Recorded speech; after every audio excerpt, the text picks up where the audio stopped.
இன்னைக்கு Feb 12 former US president Abraham Lincoln அவர்களோட birthday. அமெரிக்காவில் 1809 பிறக்கிறாரு. இவரோட அப்பா கார்பெண்டரா வேலை பார்க்குறாரு. குடும்ப வறுமை காரணமாக சரியாக படிக்க முடியாத சூழ்நிலை ஏற்படுது.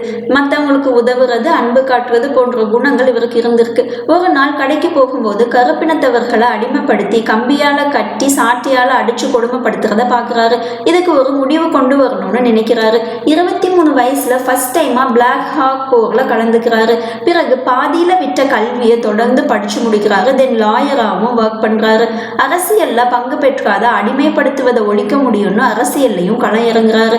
இவரோட அணுகுமுறைகள் மக்கள் மத்தியில ஒரு நம்பிக்கையை ஏற்படுத்துது. தென் 1860 யூஎஸ் பிரசிடென்டாகவும் ஆகுறாரு. பிரசிடென்ட் ஆன பிறகு இவரோட ஃபர்ஸ்ட் ஸ்பீச் கொடுக்கும்போது ஒருத்தர், உங்க அப்பா தைச்ச செருப்பு இன்னமும் என்னோட கால்களை அலங்கரிக்குதுன்னு கிண்டல் பண்றாங்க.